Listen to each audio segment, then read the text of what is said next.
for guidance, protection, and blessings that He showered on us to be able to meet up with the mandate we made to the people.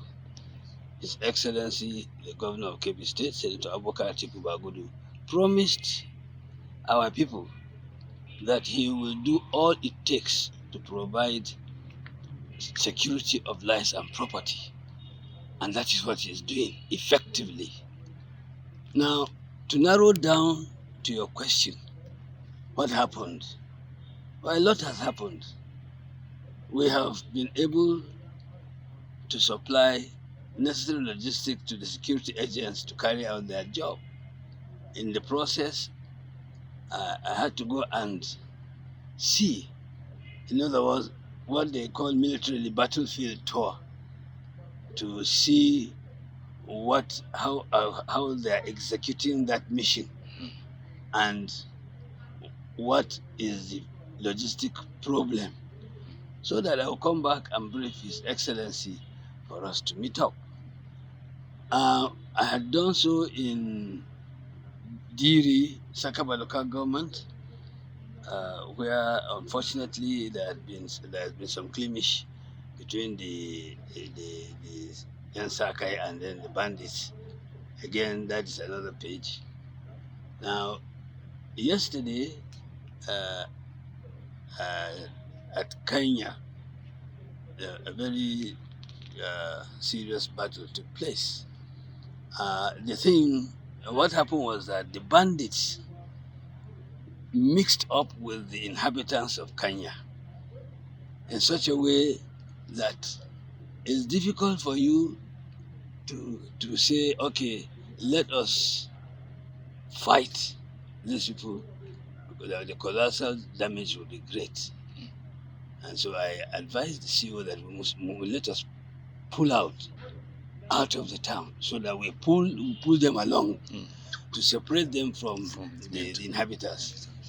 And we did that. In the process, of course, in a battle situation, there is bound to be casualty.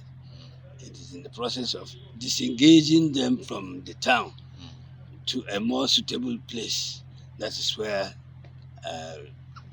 they were vulnerable, we were vulnerable too. And that's why both sides sustained casualties. Believe me honestly, they had more casualties than we did. From my standpoint of view, I saw the braveness, the tactics, all it takes. In fact, I must say that I dove my cap to the soldiers of 223 Tank Battalion Zulu. They exonerated themselves creditably. There were few. We had, from the gunshots, one can assess that there are about 150 or 200 bandits. And the soldiers were simply a unit of about 30, 35 troops going, escorting the commanding officer, whom I joined to visit the troops, as I earlier mentioned. So you can imagine, in terms of strength, they are all overwhelmed. So because of that, it was impossible for the troops to maneuver. And again, fighting in a mixed-up area where the bandits were mixed up with the civilians, we had to be careful. But that was notwithstanding, the troops really showed their stuff. I really congratulate 223 Tank Battalion Zulu for the fantastic job they did in Kanya. We were able to disengage. They were able to disengage from the bandits, and of course thinned away to a much safer ground. And that was the end of that day, of that situation. Yes.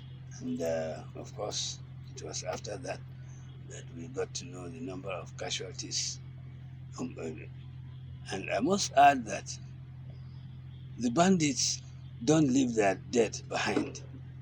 If they must leave the bandits behind, they'll burn them, set them ablaze. I saw when one or two of them they were sprinkling petrol and setting their colleagues on fire, burning their motorcycles. And while they are doing that, we picked one or two of them. Again, they came and recovered those same people that were destroying the corpse of their colleagues. So, in a nutshell, that's what happened. And again, I want to reiterate the braveness, the professionalism shown by the officers of men of 223 Tank Battalion. The Chief of Army Staff should be very proud of himself having such a force. Little as they were, they did a job that 3 times their size would do.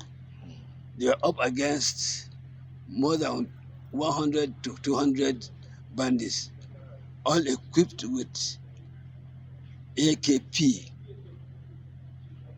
a relatively more heavier caliber weapon than AK-47.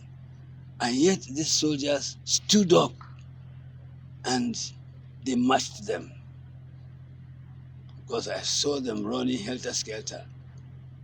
And of course, were able to, if not because of the terrain and the nature of the area of the battle, wouldn't have gotten that number of casualties. But be it as it may, it happened. Normally in a war situation, you expect casualties like that. I want to see this opportunity to join 1,000 million fellow Nigerians to pray for the souls of those who departed. May their souls rest in peace. May the Almighty Allah give the families the fortitude to bear. And I want to seize this opportunity to also thank His Excellency, the Governor of Kebbi State, for being there, giving us all the support that we need. It's that support that he provides that I go around to make sure that they are judiciously used. And believe me, that is what is happening. The soldiers definitely will. I've been there. We are like Oliver Twist. We always ask for more. And of course, they did ask for more. And I will relay to His Excellency that our gallant troops asked for more. Let's give them more.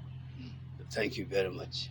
Your Excellency, may we know the number of the casualties from the government side?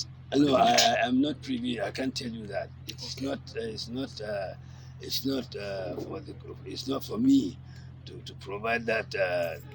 This thing is against the ethics of our profession. Okay, sir. What is the next line of action by the state government? Well, I'm sure His Excellency is busy thinking of what to do. As usual, he looks after the families of the dead soldiers, give them the necessary support, adequate support, and of course, see what we can do to keep life going. Thank you very much, sir. You're welcome.